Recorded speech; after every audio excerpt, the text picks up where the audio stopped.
how much do you think you can change in just 1 year?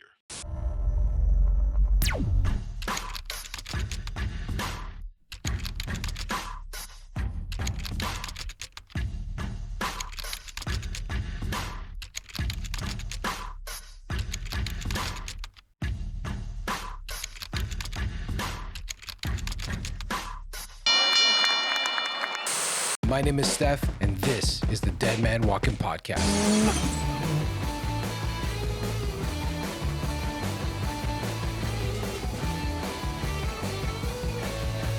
Welcome to the show, everybody. This is a special series called The Forgotten Ones. We're meeting up with past guests that came on about a year ago and to find out what's changed, what's happened, how are things different for them today than it was from that conversation that we had. So sometimes along the way, you think you have a plan and then it can change and it completely changes. Sometimes you are so confident about something and it just doesn't work out. And that was the whole point of this whole series. My guest that I have today is Akeen Kidder. And Akeen, welcome back, man, to the show. I'm super happy you're here. And let's kick it up. How you doing, man? How you been? Yeah, happy to be back. Happy to be talking with you again, bud. I've been good, man. I've been good. Lots of changes, like you said. You never know how life goes, but it's been changing for me. I've been going with the flow, and I've been good. Awesome, man. Well, look, how was it, first of all, just the experience of watching yourself again and seeing yourself say things maybe that you agree with, that you don't agree with, or, you know, just kind of watching yourself in that moment. How did you feel kind of being that third person now? Yeah, well, I mean, initially I felt good because I had just gotten a fresh haircut. You know, I was wearing my nice shirt. So visually, I was like, let's go, you know?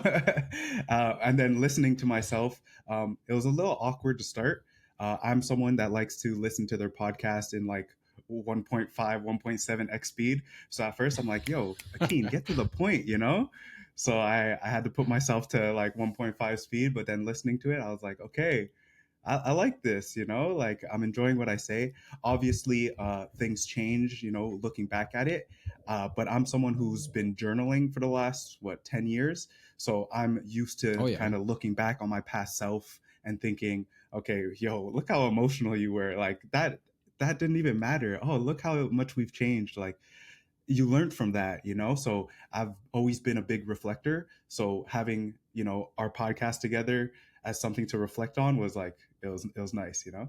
That's something that most people don't do is they don't look back and then they don't take account into a lot of stuff that they've done in the past. What made you do that in the beginning to start this off prior to the podcast? Well, I mean, I'm one of those people who believes, you know, you take people's advice so that you don't live the same mistakes. And the one that we hear all the time is, you know, if you don't know your history, you're doomed to repeat it. So I'm not trying to make the same mistakes in my own life. So I like to, where I can, reflect a lot, you know, like I said, journaling, podcasting, even video creation, you know, I like to look at my old reels and be like, oh, that worked, that didn't work, that was funny, that was cringy. What am I going to do with it, you know? So look, what I asked you to do and what was fun about this project is instead of me picking out moments that I felt, how do you feel about this? Now, I asked you to pick out some moments.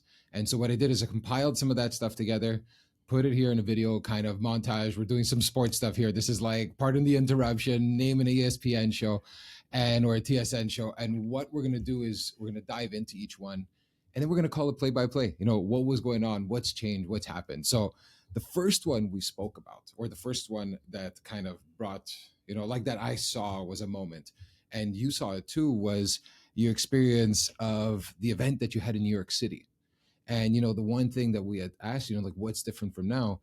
And you said that things changed, you know, from the year prior, and you'll talk about it. But I mean, before we jump into that moment, why was that important to you?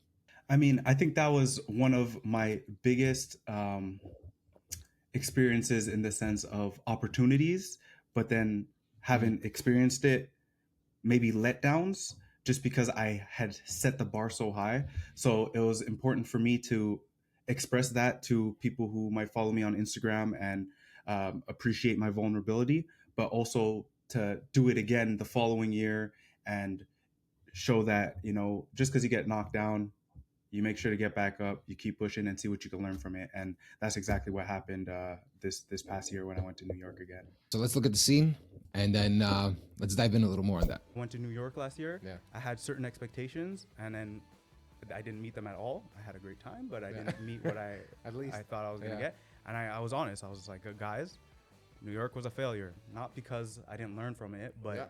just because I set certain expectations and didn't meet them. What was the expectations that you feel like you failed? But Yeah, the fact that if you would tell yourself, I actually had an opportunity in New York, like a few years exactly. ago when you started doing it, you'd be like, dude, Exactly. are you fucking win or lose? I'm going to New York. What an opportunity. You Exactly. know what I mean? So you're completely right. And that's what keeps me, motivated and keep going. And I'm going to go to that same event next coming year. So maybe if we dive into what you had said was expectations, what were you expecting? And, how off were you in a sense from those expectations? So, I mean, this event in New York is called Vogue Knitting Live.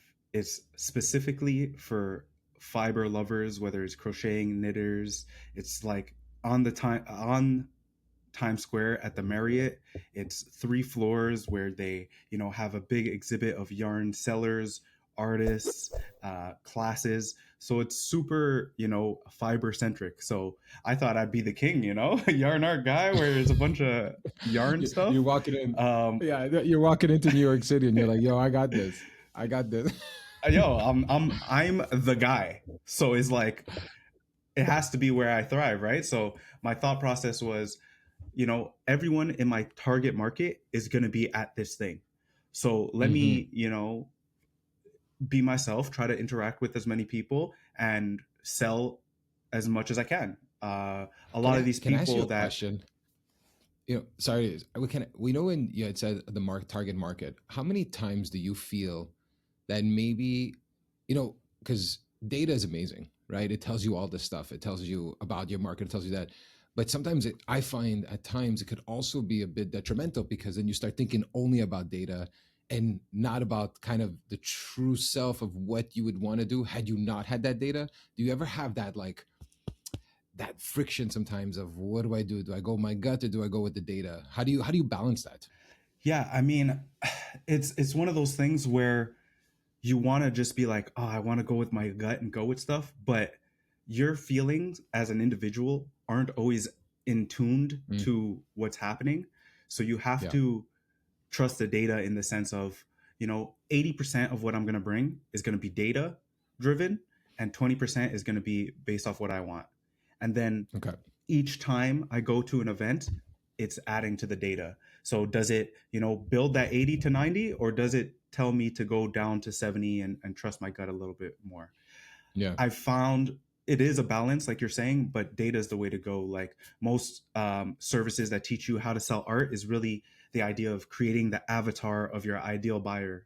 Oftentimes, we're all individuals, and someone will break that mold, but Hmm. data works for a reason.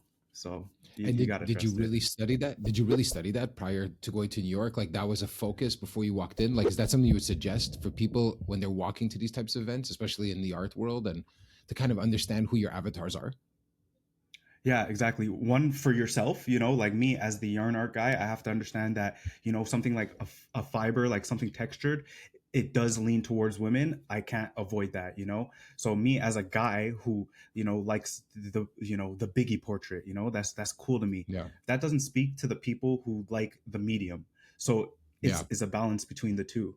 It's really, with this medium, I have to go towards, the animals, the cats, dogs, butterflies, flowers, and Yeah. put my little touch on it, but understand that that's what the average person who doesn't know me, who will just see it for the first time, that's what they're looking for more or less. So I studied that, and it's good for you just as a person who's giving a product. What's your target market? Yeah. It might be who you want it to be, and it might not. And so for you now, when you had said, you had mentioned that what changed, what would I do differently? Now, when you looked at this event and you saw how it was, because you said it didn't go as expected, and now I think you ended up going back again. Now, you had a Yeah, second time, right? January. How is that different? What did you Yep. learn from that first one to the second one? Yeah. Well, when I came back from it the first year, um, I was blaming expectations a lot. I was saying, Mm, like I was here, I didn't do horribly, but I just didn't reach my expectations. So I reworked my expectations. going the second time, I realized, thought process isn't enough. You have to take action and make actionable changes. What did you physically see that worked or didn't? So looking back on pictures of myself, I saw how my display was. Everything was laid down on a table.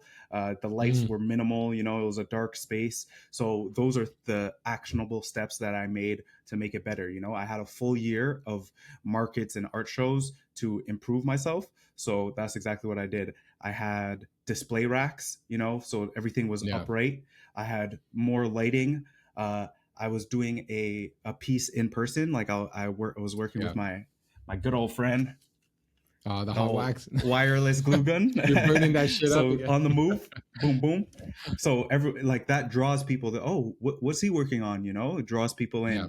in. The display, the professionalism in it. Oh, this guy's Hmm. legit. It's not some guy doing their hustle. It's a business here. So let me walk into the store. So it was things like that that really are changes that I made. I think there are things that are uncontrollable that changed as well. Yeah. So now, year two, we're so much more removed from COVID, where maybe people were hesitant to come speak with you closely because even though art, the art has to sell them, it's still a sales process. So I have to sell you on myself. So if I'm not able to speak with you, how can I do that? So I think that was a factor. Yeah. I had also a variety of prices. It wasn't just $300-400 pieces. There was 30, 50. My dad Yeah. joke book is always a good thing to have. A $10 thing that you could just support the cause and Walk have a away little with. laugh. So it's understanding, you know, all these little factors that come together. So Hey, you had now said year something. two, Sorry, go ahead. Yeah. yeah, year two was awesome, because knowing these things, I applied it.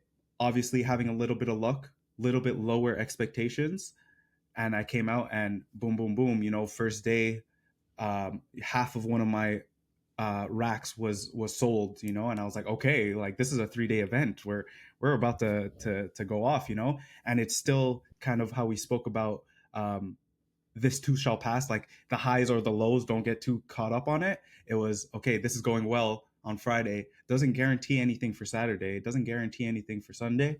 And the days flowed, but my priority was just making genuine connections, letting people learn about me, and it worked out in that sense. When I heard the story and I rewatched it and I saw how you had the expectations, and then hearing this now of how things change and how you learn from it, I think that's the part that most people tend to be frustrated with when they walk into something that they had those expectations. It doesn't work out as planned, and they're like, fuck it. I'm not doing this anymore. It wasn't worth it. And they don't really analyze themselves in that moment. And I know I've done that in the past too when I was younger, but I feel as I'm getting older, I'm realizing that my expectations and reality are two completely different things. So by having that sense of removing yourself after the fact and saying, okay, what did I do right? What did I do wrong? How can I make this better? How can I leverage data? How can I put up the displays versus them putting down? I think regardless of what industry you're in, it's really analyzing and self adjusting, if anything, and readjusting how what your vision was, and then how you're going to walk in better next year. So, are you planning on going back again next year? No, for next year. Just and Fuck it's that not because I show. didn't like the event, not because it didn't go great. No, but just because the where I am in life, I'm actually going to be moving out of North America, so I won't be here for it. So that's the only reason. I would love to go again.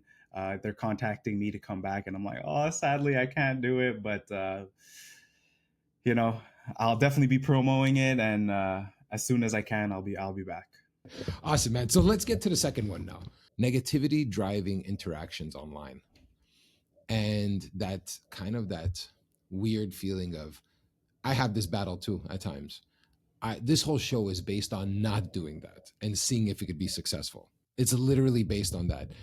But it's so hard because that if you put up some shit about politics or you put up some shit about religion or you just test those waters with something that is so personal, you are going to get those likes and you're going to get those shares and people are going to bitch and they're going to complain, but it's great for the algorithm. Um, but I literally stop myself at times of thinking, oh, this would be great to do for the show because it'll get more eyeballs, but I stop myself. how do you manage that? Because I have a difficulty. I don't do it. I stop myself every time I'm about to, but it's hard, man. It's hard because it's so easy to just generate content and generate likes and fuck with the algorithm a bit. Yeah. Do you want to play the Yeah. clip? I hate to have to trigger people to like get interactions. So like I try to stay positive, but you see it works, man. That's why people like that negativity in the news and stuff. It really does draw. It's crazy. The way Interactions. people get so emotional on Yeah. any comment. Yeah, man. Like you had mentioned it in there, and I know it goes a little deeper in the episode. So if somebody wants to know a little more about it, but figured that's really that piece that stuck out to me as that, like that we can leverage it and weaponize it in a sense to help you. But in a way, it is right. So how do you control? How do you stop yourself, and or how do you keep that balance? Yeah, I mean, listen, this is, I don't want to say a moral choice, but is like, what are your values at the end of the day? Like, are you going to push negativity just because that's what drives views, or are you going to stick to your guns? Now, that being said, I'll sprinkle in one every so often to Just stir some see shit up. like, is it working? Like, is it true? Is it still true? But like, it goes back to your data thing. 80% of the time that will work. 20% of the time positivity will work. So what are you doing? I think at the end of the day, my value is positivity and community building. Yeah. So sorry, but we're not doing too much negativity. Now, that being said, the other extreme works well, like positivity and motivation. It has its place as well. You know, the video that I made that got the most interaction in this last year was one of unity, one promoting, you know, us coming together, and that's how we're stronger. So it works too. It doesn't work as often or as strong. It doesn't work as Yeah. intensely, you know, like if I would have put a negative one, it probably would have got, you know, 100,000 views, but my positive one got 10,000 views. That's much more than what I'm used to, and I'm happy with that. You know, it was really getting people commenting, sharing, and saying, you know, this is what we need. That's enough for me. That's where my values are, so that's what I'll stick with. Same here, man. Like I find, I know, especially with a podcast, it's so easy to get guests that are going to be very, uh, opinionated about certain things, and it'll drive traffic because, yeah, controversial stuff. And there's a part of me sometimes that wants to see that, because it is enjoyable to see these two kind of different forces just boom clash. But I feel like, man, there's so much of that. It's like you're almost the opposite. Going the opposite direction is a breath of fresh air at times. Like, and Yeah, and like it's you what said, I watch too. Like that's the stuff that I entertains me as well. And like you said, there's so much of it. Do I really need to input more of add, it? yeah, I need to add more of this shit. No. The algorithm doesn't care what you're saying. It just cares about the interactions. So the unity thing, talking about something that's positive, the algorithm doesn't say, I don't want to talk about something positive. It's just this is interaction that it cares about. So it doesn't have any emotions to the content. It just cares about the interaction. Yeah. So that's where, the internal stuff is like, so what the fuck is going on internally on our end as people, that we're always so addicted to seeing that train crash in a sense.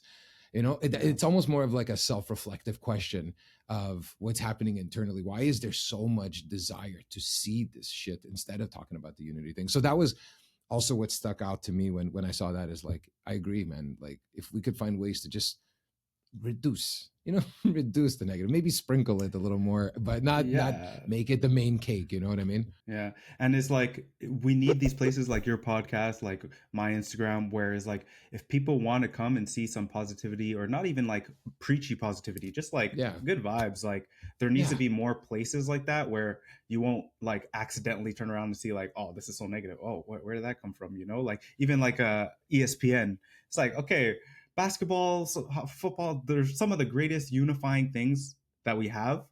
And a lot of these talk shows is like, how do we tear them down? It's like, bro, that or gambling. That? Like, fuck, dude, the gambling. I can't watch any. Sports is driving me crazy right now for that reason. It's like every second ad and every in-product placement is some sort of bet the odds. It's like, dude, can I just watch the updates, and can I just not think about making money watching sports? It's like, it's such a I find personally for me that's a big clash. Putting the legalizing gambling with sports, I think, is going to open up a whole Pandora's box of problems in 10 years from now with kids that are watching. Like, 100%. And especially, yeah, exactly, kids are on it right now, so now it's going to become their norm, and then you go from there. It's like, we'll see how yeah, it goes. but I kind of agree with you on the positivity. If it's too preachy, it gets fucking annoying. Like, you want it to be a balance of just good vibes. That's the type of stuff that Yeah. I like. When it's too much of like a preachiness on positivity, that everything is positive all the time, it's like, okay, dude, relax. Sometimes life sucks. What do you want?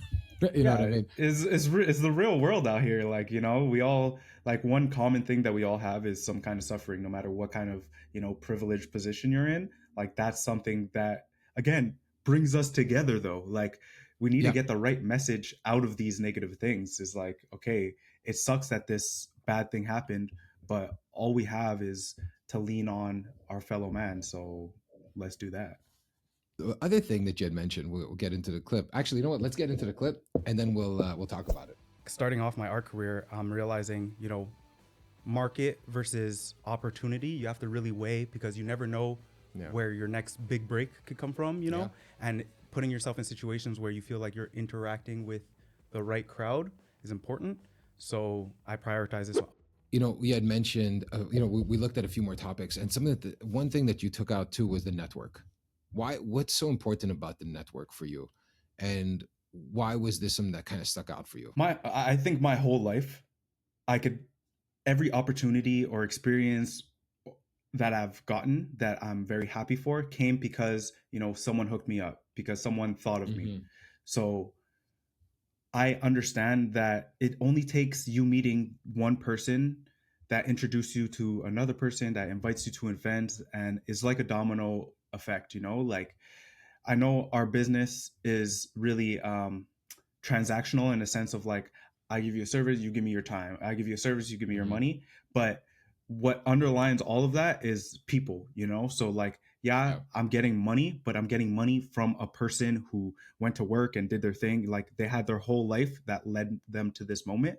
So I'm very cognizant of how, like, we're interconnected. Like, you wouldn't have this podcast if people, didn't watch it, didn't create the camera, didn't create the thing. Like, so yes, it's, physical things and abstract concepts, but it all comes down to people. So I'm very aware of that. So I like to put myself in positions where I can meet the next person that I could, either help them, or they help me, because both of those are beneficial. So an example of that was this past 2 weeks, I went to Toronto for a show. And that was one of those situations where I was like, maybe this isn't the right show for me, because it's not an art show. It was the home show. It was, if you're looking for like siding for your walls or redo your deck or whatever, that's why you go there. But I was like, you know what?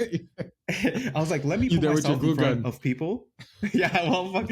My thought process was really like, yo, bro, if you could spend $30,000 on a new jacuzzi, you could spend $200 on some nice art to go with you. You're looking, guys. You're like the French fries to the burger right now. You're like, there we go. But yeah, so I went there really thinking, okay, let me just put myself in front of enough people, because there's going to be tens of thousands of people. Let me put myself in front of them, because especially with my name, the yarn art guy, when you see yarn or think fibers, like, it's easy to think back, oh, there's that guy who made that. So like, is implanting seeds. And that was my intention going.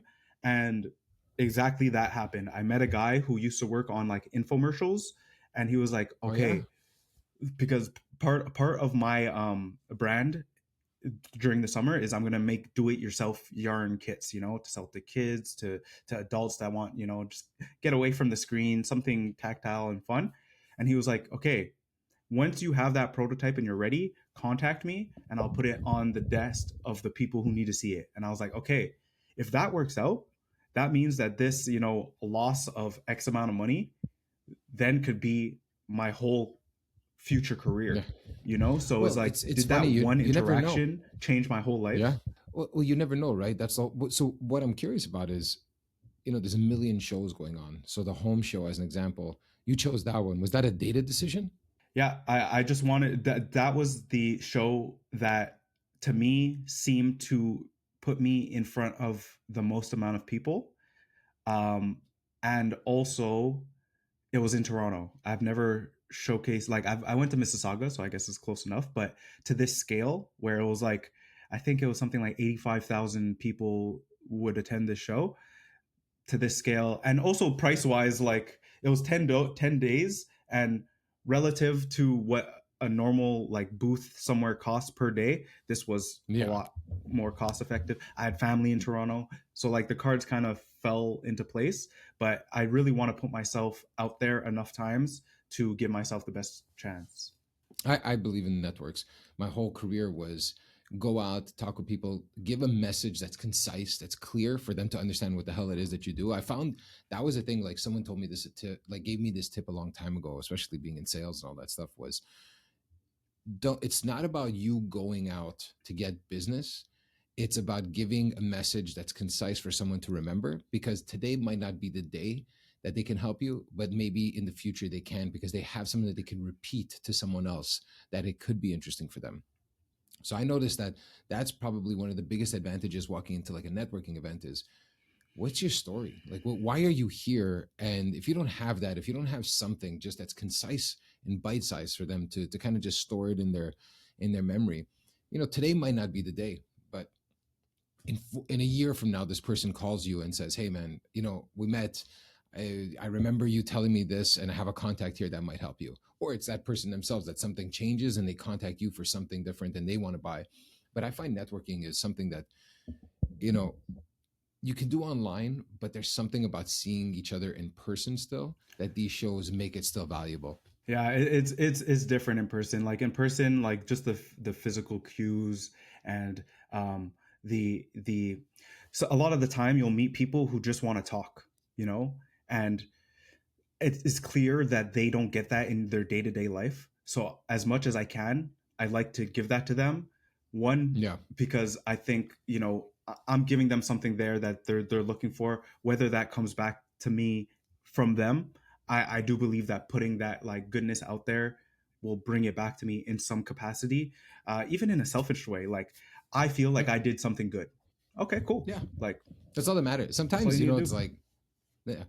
So the next moment, okay, we'll play the clip and then we'll talk about it. But this one really stuck out to me. And I know that this is something that's changed also on my end.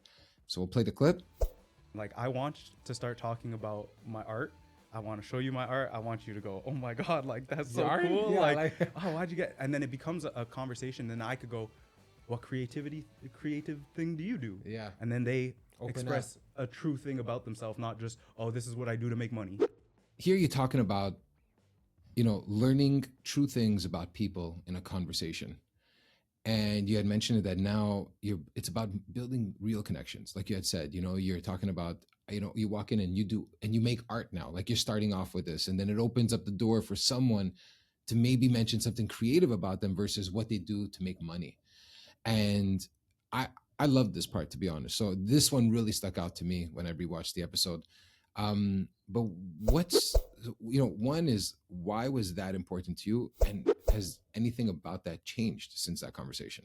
So the thing that changed about that conversation was that I quit my job as an engineer to go full artist now. So that was about 2 months ago. So now when I go in and I get the question, "What do you do?" The answer is actually my Making passion money. now.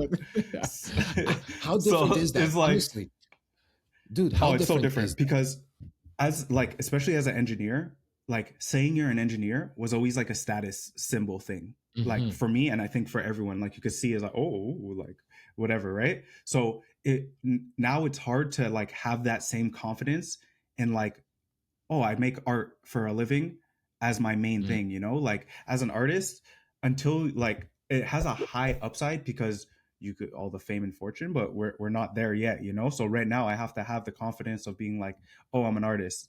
I mean, I'm happy to show you my art because that always gives me like a, oh, like that is actually pretty cool. Like I thought it'd be something lame. It's like, okay, I have that, but still like with some of the people that I interact with who are higher status, like it's hard to confidently be saying that you're an artist.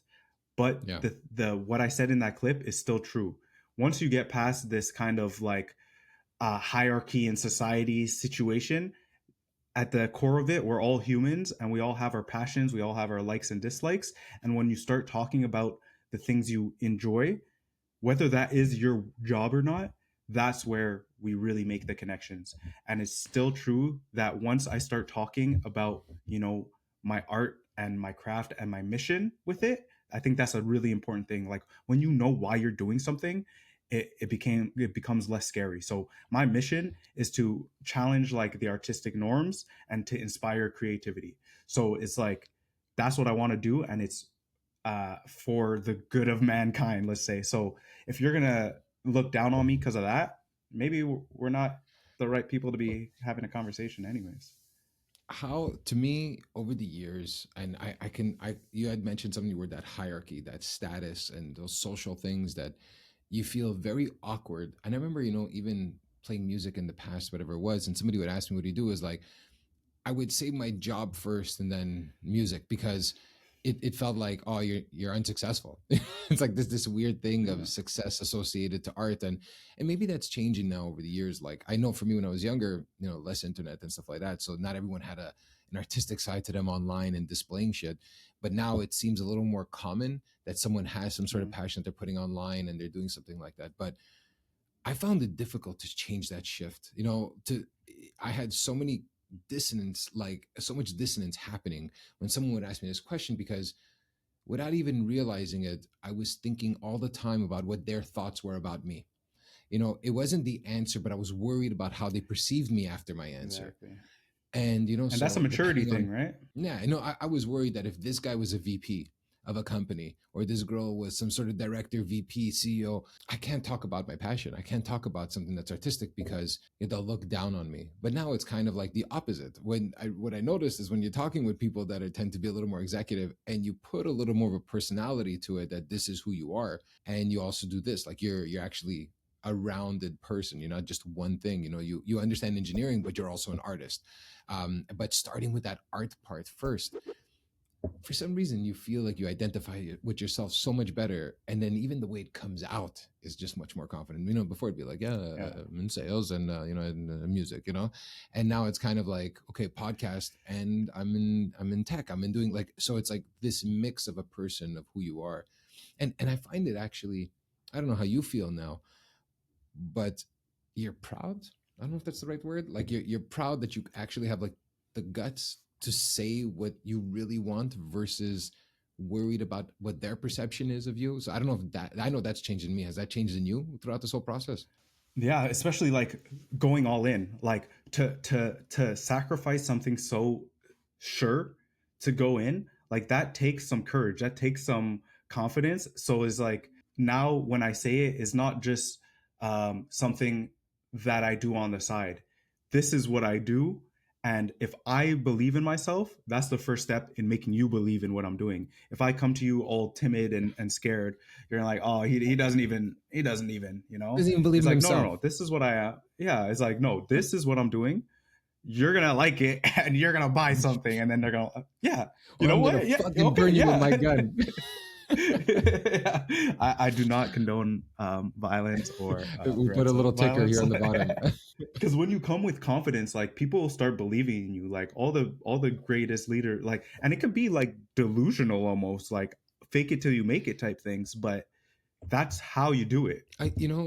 So I had a past guest that said that you have to be a bit delusional at the beginning, especially at the beginning, because if you're not a bit insane about this project and you're not thinking of all the possibilities and how it makes you feel and anything, everyone thinks always art, but it's not always art that makes you feel good. It's whatever you're passionate about. So by having that connection of understanding that you have this release, something that you just have an outlet for, and I think we talked about it throughout the episode too, is just you need something. You need whatever it is that just makes you stay up a little later to finish it.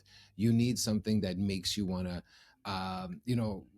look a bit insane to other people that you're in your room just working on this when everyone else wants to party or they want to do something, and you're just like, yeah, cool, that's great. When I finish this, I'll show up there. If not, I don't even care if I show up. I just want to make sure this is finished. And there's something about that drive that it's telling you something. There's something a little more important here than just money. Yeah, and that's what we hear in every like crazy success story. Like you hear the Kobe's that, oh, like we didn't go out that night. We stayed in and we went to the gym at 4 o'clock in the morning, like, and no one else was there and it was just me. And we were going in. Like every story of like hyper successful people has the same underlying things.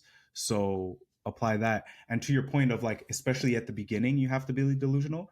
It's because you don't have proof that it works. Once you have proof Yeah, that it works, you don't need to be delusional about it. Look, it's working. It's when it's not yeah. working, but you believe that it will, is one of the steps to making it happen. So it's hard And though. you all, Like that, I don't deny how hard it is. And one of the things that I'm so grateful for is like my support system. Like my fiance and my family and stuff is like, bro, if I didn't have them, I wouldn't be doing this. but I you would see, just be so it's funny. depressed. Like, I was because when you're alone in the project, I know that when I started the podcast, I was alone at the beginning, and then my buddy Chris came on, um, and then when he came on, it changed the whole dynamic of the show. It's like I'm here with my buddy, and we're having a great time putting this together. But then Chris had to step aside. He had a lot of stuff at home he had to take care of with his dad and all that stuff, and I was alone again. And you kind of like lose the support side of it. And at that point, to be honest, that's why there's this big break, right? This big break is because I'm like, am I going to continue the show? Am I still having fun? And it really put into question, like, what, like, am I going to continue doing this? Like, is it worth doing this now? Because my friend's not here right now. He has a lot of stuff on his plate. But then I realized it's like, this is not about my friend. This is about also myself and what I love doing. And he made it even better. So he just needs some time. And when he comes back, it'll be fun again in that sense of the community of my friend and coming back in. But it was fun alone too. So you can't stop that as well. So it's funny how, yeah, losing the support sometimes actually reminds you how much you actually really like it. So it kind of invigorated me to come back. And then obviously, like I said to you guys, yeah. like having these episodes just lying around, I was pissed, man. I wanted to get these things out. It bothered me that they were kind of stuck in my hard drive. Yeah, I think that's what it is. Like your foundation has to be yourself, like your belief has to be the foundation, because yes, you could have a support system, but there's going to be times where even your support system goes, you know what, maybe you should not, and then you got to go like, oh, like deal with that little disappointment for a second of like, oh, I thought you believed in me. And it's like, it's not that they don't, is that they're worried Yeah. too, so it's like at the end of the day, you have to have that foundation in yourself. But yeah, a lot of outside noise, when it's positive, it helps. Did you encounter that a lot throughout like the decision making process of saying I'm going to leave my job? Because that's a big one. Especially when you're alone, it's one thing, but sometimes in a relationship, that could be a heavy conversation. I don't know if you want to go into too much detail about it, but was that a heavy conversation for you? Yeah, I won't go in too much detail, but I will say it wasn't a conversation, it was multiple conversations. It wasn't just a conversation. It was, okay, show me the proof that like of a plan, show me a proof of concept. It was also a lucky, situation where things are changing so much that this is the time to do it. It was, our age, our family planning situation that all kind of lined up together. It Mhm. wasn't just one thing or one conversation.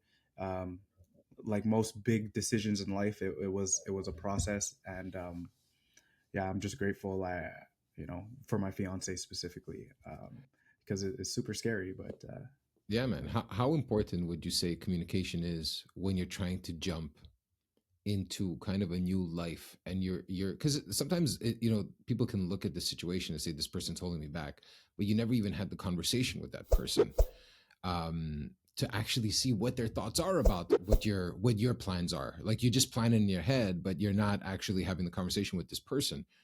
How important would you say is communication when you're making a decision like this? I mean, is key, like now in a situation where it's also our relationship. It's not just my life. When it's by myself, like I could do almost whatever I want, but now I have to take into consideration, like they will have to deal with the consequences too.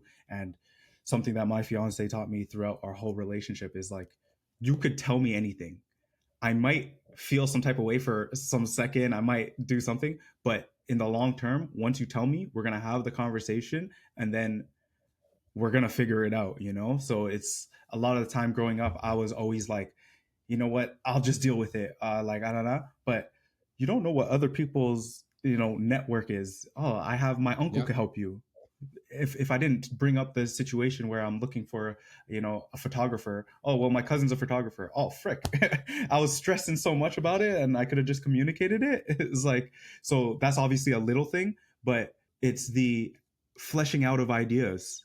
You don't Yeah. get that if you just keep it inside. Like I journal. So like I could see kind of talking with myself helps. So imagine someone who doesn't have the same brain as you. They fill in the gaps, so communication is key.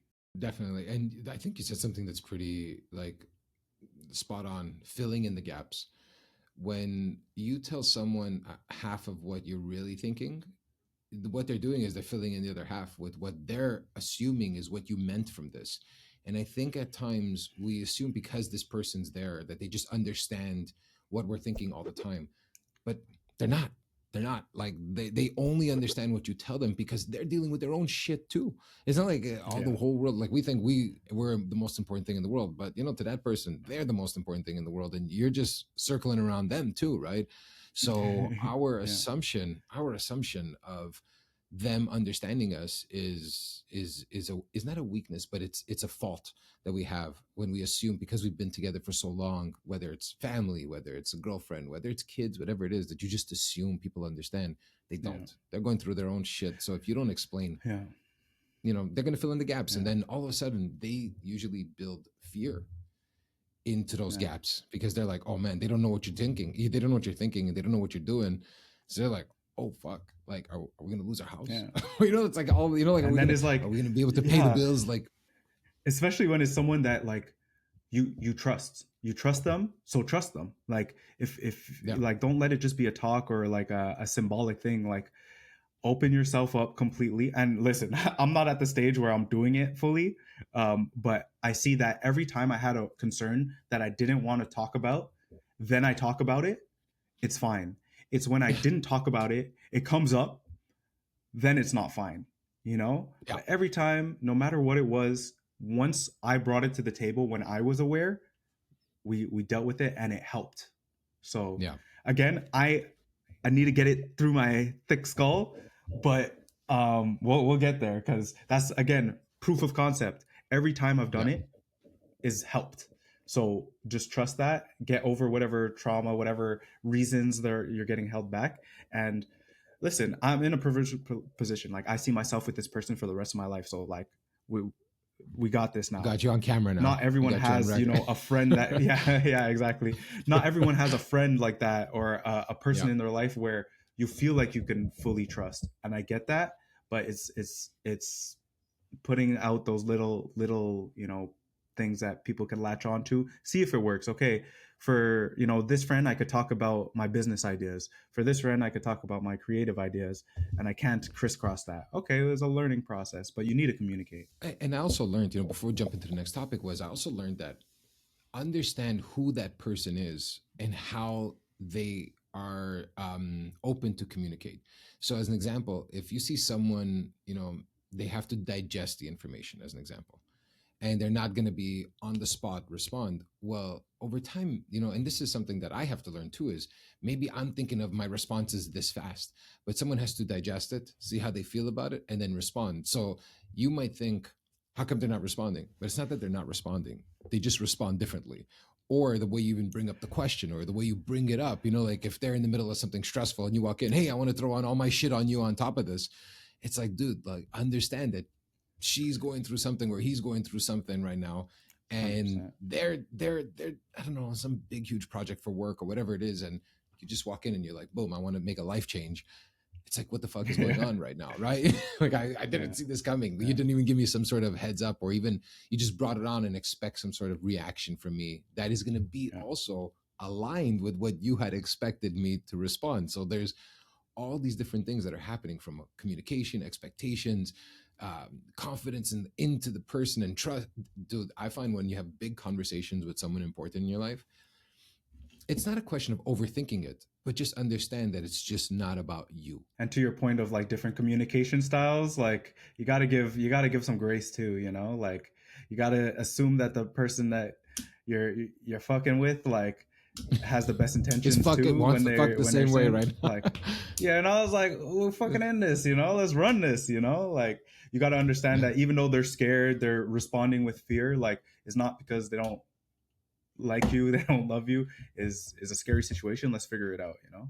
And they also didn't think of this before. You just drop something on them. And in general, when something is new and it's change, it's no. Yeah, It's like in general, the first 100%. reaction to your body a lot of times for almost everything is no.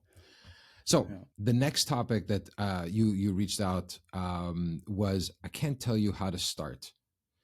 And this is one that I think a lot of people we'll show the clip too, but I think a lot of people have a hard time taking that first step when it comes to creating content. What I tell people who are like, man, I want to start recording myself, I don't know how to do it, is like, make your first 3 videos just for yourself Yeah. and just send them to me. You Yeah. know, I'll tell you what I think you could do better or not, and I'll give you the compliments that will help you move forward. Okay, your first 3 you didn't post, you're actually just post them. Expect nothing from it, and then go from there. You know, it's other than doing it, I can't really give you advice about your emotional state towards it. Yeah. You know, it's like, oh, I'm scared to do it. Okay, well, I was scared to go skydiving. I'm still Yeah. gonna go skydiving because Yeah. I'm gonna miss out on an experience like that. I'm not going bungee jumping though. I know I suffered from this at the beginning where it took me 10 hours to make one video clip of me of 30 seconds. Dude, and I felt Literally it was yesterday. terrible. Yesterday, I was filming and editing for an hour and a half, and the video was 47 seconds, and I was like, okay, this is what it is. It's okay. Fix auto. Fix auto. So like much. Yeah. But I feel you. Like at the beginning, I was so, I don't know, worried. But I'm like, now I'm not gonna say I'm not worried. There's moments where I feel awkward looking at myself and editing, but definitely not even close to what it used to be. Like it would take me 3 years to edit if I was still the same way, as I was, 2 years ago or 3 years ago when I started this. Yeah, same. Like, I think no matter how outgoing, extroverted someone is, I think there always is that underlining thing. Obviously, there's some people with no shame and they just have their fun and it's all good. I wish. But I mean, the people who worry about it too have valid reasoning. Like the internet is whack, bro. There's gonna be some random person with no name that's gonna comment something, and then you take it to heart because obviously negative comments like hit harder. Like it's gonna happen, but again is knowing why you're doing something, believing in that without hesitation, and then keep going. Like, bro, I always think Mr. Beast's first like 100 videos was him saying Logan Paul's name like 1,000 times. Okay, well now he has Beast Games. That was cringe. His first videos, horrible quality, whatever, but he put it out there and it laid a foundation. And I think that's the only way to do it. You got to start, because you could start in the video I said like, oh, just make your videos and send it to me, like, and I'll talk to it. But that's great for your starting, but understand that that's not even you starting. You starting is putting out those 10, 50 videos to the public, seeing what works, seeing how you handle the reaction, and then growing from there. And that's the only way to do it, is to do it. And I also find you need to watch yourself to see what you hate about yourself. I think that's the thing that to be honest, that's how I looked at it, was not hate like I hate the way I am, is I know I could do better. So what is it, as an example? So like when I think of the first episode that I did for the podcast, we had an iPhone just there for 5 people, and it's 2 people in 2 people aren't even in the fucking shot. You know what I mean? Like it's not shot well, but there's an element of purity, I guess, in that. Was just, doesn't matter what it is. It was more about the audio at the time. Like, let's make sure we have a good conversation. And I feel like that's, when you're releasing stuff at the beginning or when you're starting anything, it's like, what was the point of this project? And it was to have a conversation to highlight my friends that are doing cool things that I would love more people to know about. That was kind of pretty much what it was. And we achieved that. Like, we achieved that in that conversation where we had a fun good interactive conversation. We had a great time. Now the production side of it, fuck, not great. You know what I mean? It's terrible. But I was like, do I even like making the show? And then it was like, once that happened, I had a great time with these guys. It's like, maybe I could do something with the camera here. Like over time, like maybe I should Yeah. put video here because now I have a reason to work on it. I'm like this project. I like to do it. A lot of times people are like, if it's not amazing day one, I'm not gonna put it out. But it's not gonna be amazing day one. So you have to be okay with seeing the Yeah. cringe and getting those feelings of seeing yourself in such a shitty like position, I guess, and like such a low quality one. It's yeah, I like when I look Oh, at it's it, so I true, laugh. man. Dude, I laugh at that first video. I laugh at it. But I love it at the same time because I'm like, wow, if you would have told me from that phone we'd be doing a sports show vibe like 2 years later, I would have never imagined that. You know what I mean? Like, so I don't know. Do you feel that way when you look at your content versus the first shit you put out? Yes, for sure. I would just say one thing that you said of like, look back and analyze it.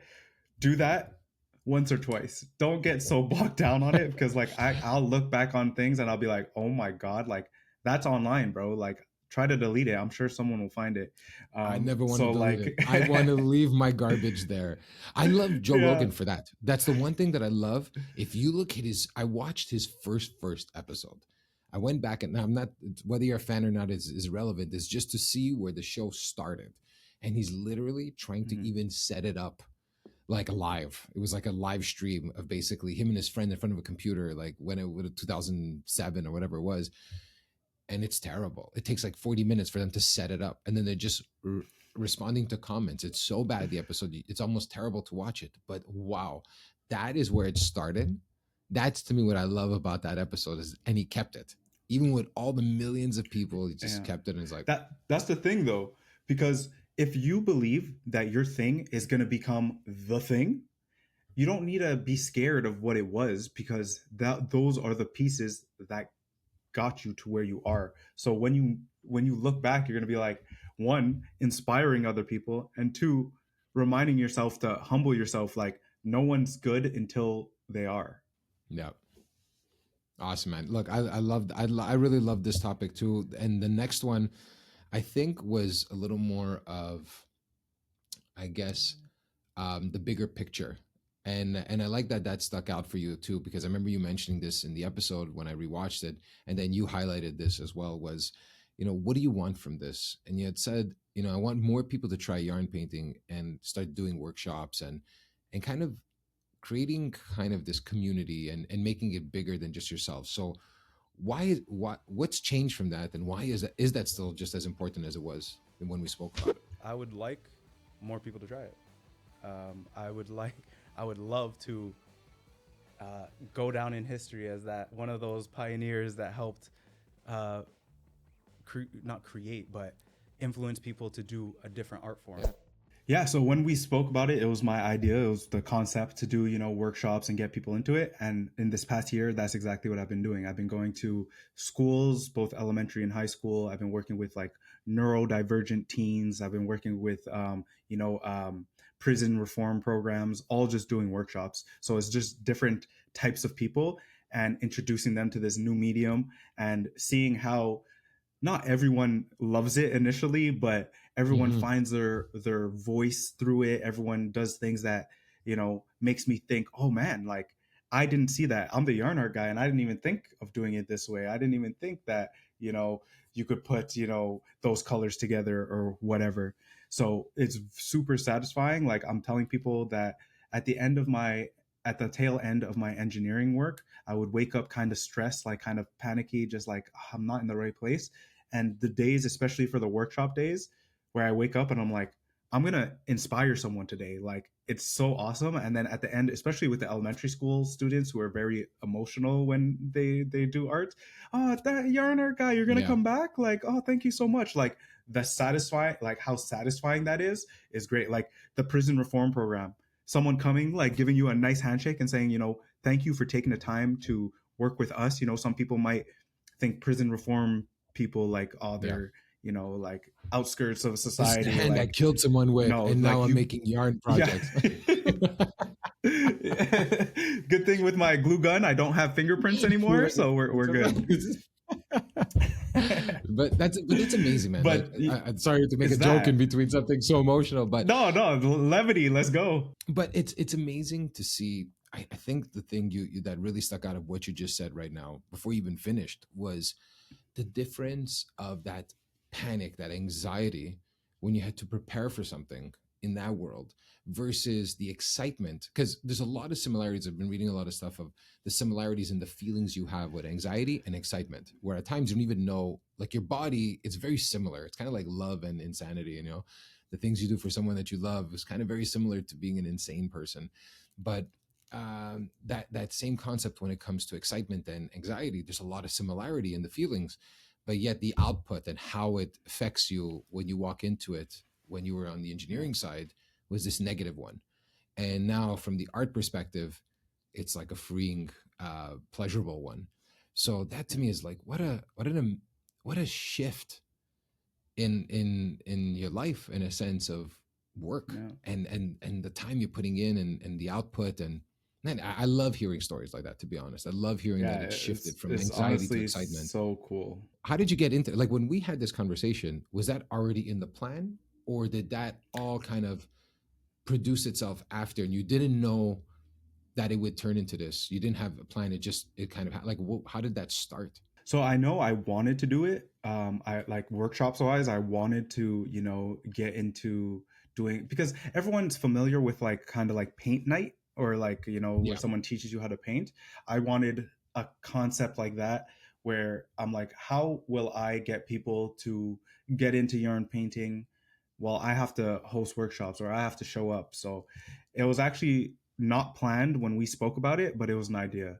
And then I made a contact at a work retreat, actually, um, who told me like, "Oh, okay, with your art, like, I think we could do something in schools." And I was like, "Okay, like, great." And then did that a bit. And it's also something when I showcase, a lot of teachers will come up to me and be like, "Oh, do you do workshops? Do you do, presentations?"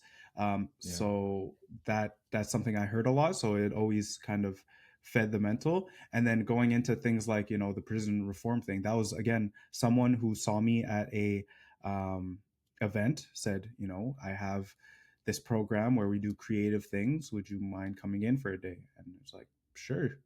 And now it's something that I have as like a package that I offer, is mostly like 2 schools, 2 community centers. Mm-hmm. So the next step now is doing like paint nights, where I organize it, and whatever, 50 people buy tickets to come, and we do a night of it, because it's something different. It's something, challenging, in the sense of, you're going to get sticky fingers, yarn all over you. Do you keep pushing forward, or do you give up? That's what I love seeing with Yeah. the kids. Like they'll be like, I hate to miss whatever, like this is happening. Oh, keep trying. And then at the end of the day, they're like, I did it, like, even though it was hard, I did it. So like that part of it is what I'm trying to present to the world. And then when you have a yarn painting, it's something like you've never seen before. Even if it's, I always tell people, like, your first one is not going to be good. Some kids like make some amazing stuff, but like your first one's not going to be good. It's about learning. If you enjoy it, you keep trying it. Cool. Like it's different. Is fun. What stuck out to me, because we can always see that people love being in schools and they want to give back to communities, but the prison reform one is not something that most people are open to. So what was it about that one that made you say, this is something I want to dive into, and I think it's still important? Because it's not the one that usually people put on their list when they want to give back or when they want to do something for community. At times they don't think, prison reform. So why, how did that one start? Yeah, that I was contacted actually by someone from the DESTA program, is a Black community network in Little Burgundy. At the time where I knew it, it was in Little Burgundy. They helped me. They do a bunch of stuff. They help me specifically with like academics. So whenever someone from that group contacts me, I always am open to whatever it is. When she then said prison reform program, I said, like I was I like, was gonna say, what was the first feeling? I use. I was like, "Yo, are you trying to get me killed?" That was my first feeling. I'll be honest, because I'm like, are they good with scissors? Like, yeah. I was like, they could use scissors, right? Like, I'm safe. And then she's like, "Oh yeah." And then I was like, "Okay." I mean, I trust this person. This person has helped me. They wouldn't lead me astray, I don't think. I mean, I'm a fairly big guy. I think I can handle myself given the situation. Okay. My father was actually like in prison for a time being, so I understand that there's people who Mm, have certain like non-violent offenses. So maybe that's the situation, yeah. because that was the case with my dad. He's a fully, literally the sweetest guy you ever met. Obviously, this was in his youth, but like now is like, Yeah. he went to prison. What, like, so I know that just because your life has got into this situation, that doesn't always mean you're looking for artists to murder. So like, I was like, let's do it. Well, it's funny you say that because a lot of people will be like, they'll have a certain idea, but then, on your side, you had a personal case where it just reminds you, like, wait a minute, I'm kind of judging the situation here prior to even walking in when, Yeah. I had a personal situation and I know that's the truth. So, I know that it's not like this all the time, that there's situations that happen and that it's not what everyone always thinks all the time. How was that for you as a person to kind of reshift that, maybe that quick judgment at the beginning, and then kind of reshifting it to saying, wait a second, why am I judging this situation? Yeah, I mean, I think it's fair to have your initial reactions. Is fair to, if you feel unsafe, ask those questions. Like maybe from her side, me saying, "Are they safe with scissors?" was maybe insulting. But if that's what it took for me to be comfortable, I need to do that. So great. And then it's getting to the point where, okay, I trust this person. I think I understand that not everyone who has been to prison is a danger, especially if they're in these programs where they're allowed to come out. That must mean someone evaluated them in a certain way. Yeah. And then I went to it. It was just regular people. We all sat around a table. We all kind of ate together first and just got to know each other a little bit. Everyone, Food everyone brings has people done together, their man. own thing. Yeah, exactly. Everyone has their life situation. If I could be part of bringing people together in a positive way, you got to try. And then now the fact that it went so well, it opens my mind up to it doing it in the future. And, maybe telling people that, you don't always have to judge, and also telling them that if you do judge, okay, that how does that inform your action? Because at the end of the Yeah. day, that's what matters. You could think whatever you want to think. What do you do? And I remember you said that this is something that you've done now. From that conversation that we had last year, you were helping out the Project Word team on your end because they had been so influential and a big part of your life when you were a kid. So it says something about someone's character too, that like you keep on reflecting and trying to give back, and because these people also helped you in the past, and it's something that's cool. Like the fact that you keep doing this does have a huge, I don't know, it's a statement about someone's character that they don't forget, and they're always looking to make things better. So that's Yeah, awesome. and it goes back to the whole network thing. Like, that people have helped you. Help, man. What type of person are you? You're gonna give back? I never understood the not paying it forward. I never understood that. Like, if someone helped me open this door, why would I be an asshole to someone that I can open that door for too? I don't know. It's just not in my nature to. Yeah. Someone said something in one of my first episodes, and he said, "There's enough sand on the beach for everyone," and it's always stuck with me, and it's true. Like, there's enough sand for everybody. Everybody could have an amazing spot. Now you choose. You want to have a bit of a bigger spot or whatever it is. That's great, but in general, there's enough sand for everyone, man. Like, don't Yeah. be so closed up and open that door, because now you could be opening the door for someone that opens up the door for someone else, and it just makes life Yeah. better, when people have something for themselves. But that's more preachy now. I mean, people are people. Like, I hope to give some benefit of the doubt and say, this person's been traumatized by something, or have gone through someone that they really had to like clutch on to what they had because they could be taken away the next day. That's why they're so selfish. Yeah. But some people just suck. Like, some people people's just core fucking values assholes. are just garbage. Like, fucking dicks. it happens, man. It is. Like, It is what it that's is. Like, you want to help everybody, but some people just fuck. You can't do anything, man. Yeah. Anyways, we have two topics left, and there was two moments. I mean, that stuck out was, it stuck out for me too, was enjoying the struggle of the process, there's a part of me that loves it and a part of me that hates it, and I think we agree and to disagree on this. I find the struggle, dude. We'll play the clip, but I find my favorite times for me, I don't know about you, is when I think of a time where I thought I was fucked completely, and I'm like, and we got out of it. Somehow we got out of it. We sold the piece in the end, Yeah. and it ended up making up for it. And kind of a bit of the roller coaster. You kind of enjoy a bit of the insaneness, but then I mean, that's you. Yeah, Hey, that's teach me, your for own. me, I'm that's like, yo, I wanted to sell this piece 2 years ago. I find the struggle is what makes it a memory. Because if there wasn't a struggle, chances are you don't even remember doing it. Because that pain is the one that kind of it hits you with like a stamp. Pain's the best teacher. This is gonna stay with you. This is gonna stay with you. Like no matter what, when you burn your hand, you fucking remember what it feels like, and and it's not a question of, oh, I don't want to put my hand on the oven anymore. It's just, let me wear a glove this time. Let me be careful on the heat. Like you just think of things differently versus being afraid. So I find the struggle in a weird way in the moment. I fucking hate it. I'm not saying, yo, dude, I love this, but when the moment is done and you get through it and you realize you're still alive after, then you're most likely better. I'm like, oh man, that fucking struggle was worth it. I actually look back and I enjoyed some of those moments of trying to figure out how the hell am I going to put this show together, See, I agreed with everything you said, and then you said it again. You said you enjoyed it. Now, do you appreciate it? I'm a sadistic bad. Is it part of it? Exactly. I don't know, man. That's the point.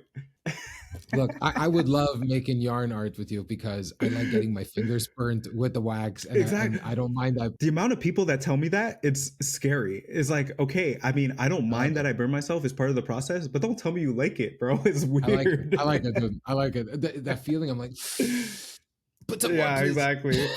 No, that's crazy. No, like, Okay. Listen, the struggle is part of it, and you have to embrace it because it's gonna happen. So I understand what you mean by that, but say, like, if you could learn to enjoy it, great, because then you're gonna enjoy yourself because it's gonna happen. But my thing is less the struggle of it all, and I say like to embrace the process. So a lot of when I do my workshops, like that's my mantra the whole time is trust the process. Oh, it's not coming together. Trust the process. Oh, you hurt yourself. Trust the process. So like that's more what I say, and is like enjoy the process. But you're completely right in saying that the struggles of it are gonna be part of it. So the more that you could enjoy that, the more you'll enjoy the whole thing. I will never be Each their David own. Goggins. I will never be David Goggins. That guy's fucking. Who's gonna carry the boats? He's amazing to read, but terrifying, at the same time. So, and a part of me like thinks that's a whole other extreme of just there's a whole other issue there. Yeah. But there's a part of it too that I get it. I get why, like, when you're in pain, you're like, fuck, dude, it does something to me in a sense of just, I feel like I have a problem to solve now.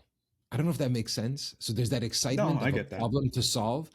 And that's why I think the pain in some way, it's like, okay, I know I don't like you, but I know I'm gonna like you in a weird fucking context, dude. I'm sorry. Listen, you're completely correct in the sense of like, as part of it, embrace it if you can. Just, I'll be the other Leave me side alone. of your coin and say that not everybody embraces it.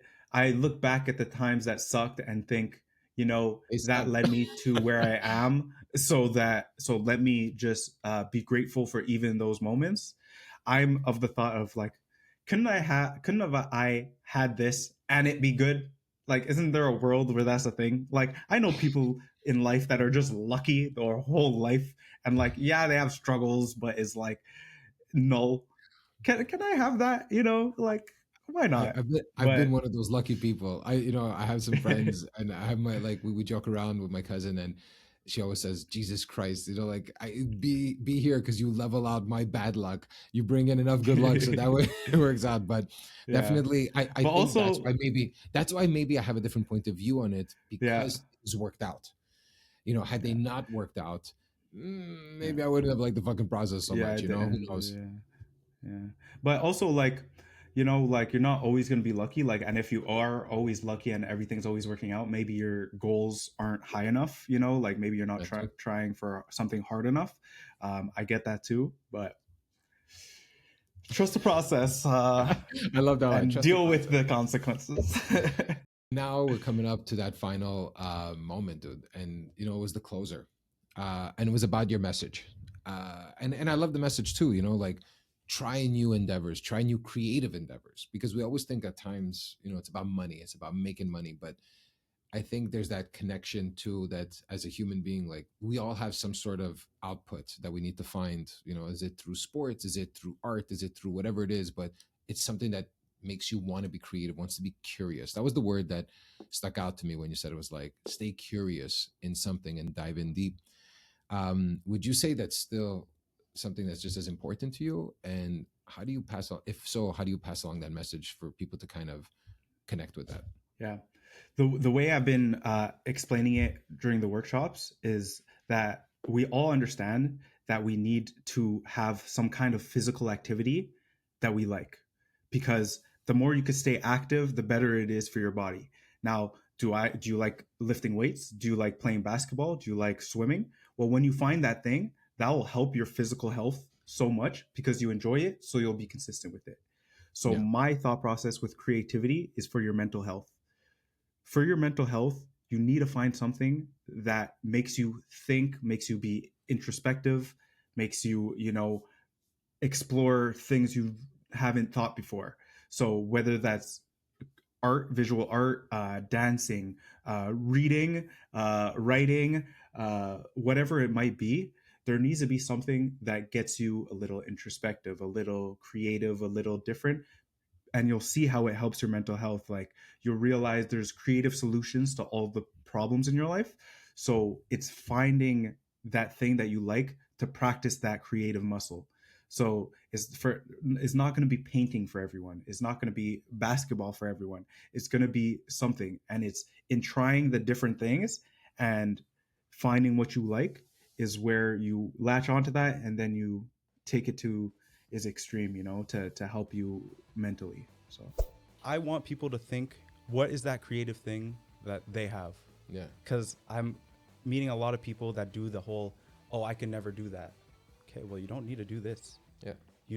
But you need to do something, because you're gonna not find yourself. That's a little bit too cheesy. You got yourself. Yeah, That's why it's even not I even was like, fine. It's just like, how do you when say the yarn of life? You know, I don't yeah, wanna say this exactly. shit. Like we're each on our strand of like I don't want to. Some like, fucking cheesy line that that's you're what I'm gonna saying. look back and you're like, ugh. But it's when you're doing that creative thing, whatever it is, it does challenge you to be like, why am I doing this? And it's not deep like a job might be. It's not Yeah. deep. It's not obvious like should be working out simple. might be. It's something that's simple and deep at the same time. You know, it's like, okay, like I like that. Why do I like that? Why do I like the color yellow so much? I don't know, It's but like I just maybe, do. you You know, know, and like, sometimes it's like, and it's cool to learn yourself a little bit. So try creative endeavors is how I'll end it. one thing that stuck out to me is you said something simple. That was the word that really stuck out. You know, and it shouldn't be tough. You know, when you like something, you know, it's kind of like you don't have to convince yourself on a daily basis that you like your girlfriend, that you love your girlfriend. You know, you love her. It's there. You know, like at the beginning, it's getting to know her, whatever it is. But there was something initially that, you know, attracted you to her. Or when you start when I started the podcast, I was just interested. I was just interested in Yeah. this, and I was curious, and it was simple. Let's just get two microphones and let's talk. You know what I mean? Yeah. And then And just to and add it on what feels you're saying, natural. like I know every day that I love my fiance. There's times where I don't like her, that doesn't change nothing, So like there's going to be moments where you're like, "Oh, I don't want to do a painting today." Even though I love painting, you don't have to paint every day, Exactly. But you know that you love doing it, so don't lose that, that's really what it is. Well, when you say lose that, and I think that's something that I don't know. I felt at a certain point I lost that. I lost that creative. I don't know if you had that same feeling, but I lost my creative side for years. Like, and it just went Mm. silent. I had that one time in my life when I was married a long time ago. I felt like my creative side just dipped down. And I gave this analogy of an amplifier. Like, you know, my volume was at 10 when it came to creativity. And then slowly, without realizing it, the knob just slow. And it happened so slowly underneath the covers. and then it just went to a 9 to, and then it just skips from 5 to 3. Like there's a huge jump, and then 3 to off. And I felt for a long time Yeah. that it had just stopped.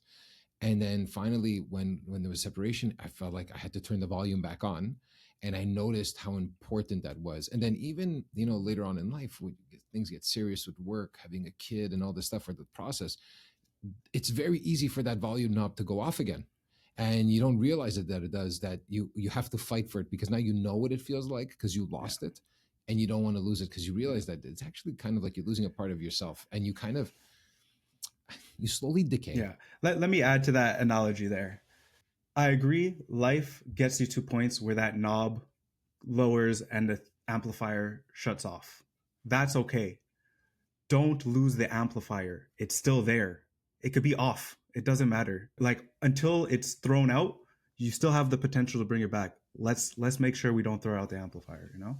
That's kind of what I mean. Cuz I understand, bro, No, you have a kid, the first 2 years of their life you don't think about any or whatever. I don't know how I don't have a kid how long that is. But like this thing that thing gets dim. You know that this Well, creature is just sapping all your energy. Okay, that makes sense, but don't lose the potential. you know what's funny? It to me was the opposite. The kid reminded me that I cannot Oh, forget that I have an amplifier, because that would okay, be the nice. worst thing to show her, is there isn't an amplifier. Because Yeah, you know yeah.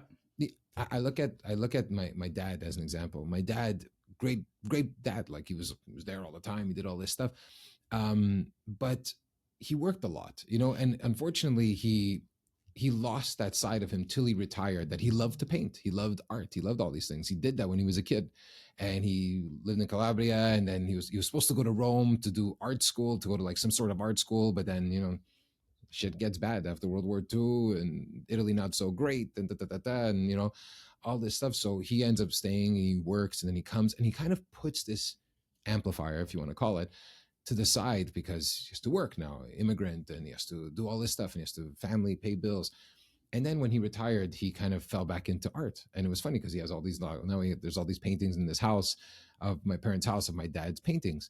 And it's amazing to see that. And you're right, he never lost the amplifier, but he had to shut it off for like 40 years. You know what I mean? It's some Years, serious fucking shutdown. And one thing that I said to myself was, once I had my kid, was I don't want her to think that I have to wait to retire to have that. I want to see that you can be multifaceted, that you can care about your family, and you can care about work and taking care of them, but you still have a side to you that is you. You're an individual within this unit.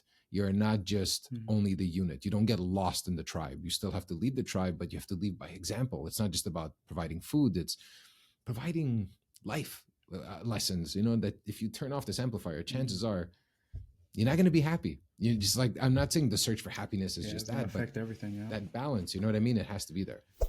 Look, man, this Yeah, that's great. was this was Yeah, awesome. that's Like awesome. I had a That's awesome. great time going through all. One, easy to talk to, man. Even I remember from the first conversation we had, it was fun. That's what I was gonna say. I'm like, yo, it's just fun to just hop on and shoot the shit. But I'm happy that you and also the other people that are kind of like this group of the forgotten ones, were open to doing something like this, of diving back in, reassessing yourself, like looking at yourself, because not you journal, so that's different, but most people don't. And so I'm getting some feedback from even the other people that they really saw some stuff about themselves rewatching this, that they didn't know, and or they didn't realize. I had fun rewatching, had fun putting this whole new segment together.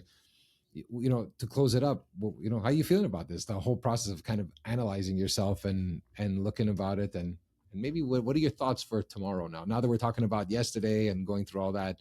Well, my first feelings and all this and all the things you sent me is, bro, you're nice with it. Like your editing skills, your community building skills, your communication skills, like just your whole, sending emails and calling out, chat GBT emails, structures, and really seeing your personality in that. I want to just give you your flowers of like my experience interacting with you. Thanks, bro. But in the looking over the podcast, kind of building up the whole year after, and then where I'm at now, having left my job, I see in the video we took together a more confident version of myself. Like now a lot of fears have set in. So I have to remind myself that, like, I'm on the right path, I'm doing the right things, and listen to my own advice in understanding that, looking at it holistically, not just every moment, but like what does, you know, one moment lead to, not so Yeah. much like, oh, I didn't make a sale in the last 2 weeks, like, oh, what's up. It's we're building to something, it's all going to work out and then coming together. And then in the future, I think, I'm a big planner, I'm a big list maker, but then is also having that fluidity of creativity that hasn't always been my strong suit. And in trusting my own process, like I'm doing Yeah. things properly, trying to reach out to a bunch more places for workshops. So if anyone's ever interested in, having me for a workshop, please contact the Yarn Art Guy on Instagram. And yeah, just having a positive outlook moving forward, keeping my network close, keeping my, connections, you know, having someone to just bounce off ideas of is important. So fostering that more and more moving forward. That's awesome, man. Look, I was going to say what, for socials and stuff like that. So we said it, that there's going to be like, I'm going to put all this stuff obviously on the screen throughout the show. If you haven't seen it, Yarn it'll also be in the Art description. Art Guy. Guy. But man, again, thank you for coming on. Thank you for taking the extra time to do this. Thank you for also being chill with the fact that we recorded something and we never released it. So for the people that are watching this, the episode is now out, and you could put it all. So if you want to see the full context of our conversation and see, how all these conversations bled into each other and how they all walked into it, it's a great episode. I learned a lot about you in the process, and I'm still learning about you, man. And I think for the people that are Yeah, watching, sure. people that are fans of yours, they're getting to see a side of you from a artistic side, a human side, a business side, and then all the stuff that comes with that, and all the fucking human side of just fears and confidence and all that plays a part in a lot of decisions we make. So I just want to say again, thank you so much for doing this. I really had a great time with you.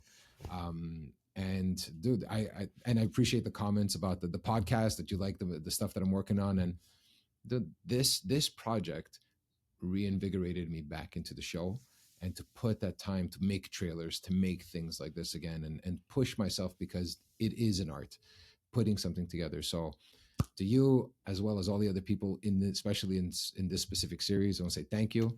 For everyone that's watching, don't forget to follow Akeen as the Yarn Art Guy on Instagram, on YouTube. He has a bunch of stuff. You're on YouTube, right? If I'm not mistaken, right? Yeah, I'm on YouTube, but you know what? Yes, tell them to follow It's me on YouTube. That'll give me more yeah, motivation to post more consistently, because I don't that's know what if you it's were a saying. podcast or just something with creatives of like a round table, something like that. I definitely want to have something more interactive and more consistent. So yeah, anywhere you want to find me, Yarn Art Guy. We spoke about my website. Yeah. Where I had to change the URL, so I'm working on that. So it's Yarn Art Guy on everything, on everything. It's true. Well, that's the thing, man. There's so many things that in the episode that we talked about that we could come up. Those are the ones that kind of stuck out the most. But definitely follow him online. He's awesome. Like, cool guy, great work. And if you like it, don't forget to follow the show at the DMW Podcast on YouTube, on Instagram, Facebook. We're kind of putting it together still, but those are the two main ones: is YouTube and Instagram. But thank you so much for following the show. We really appreciate it.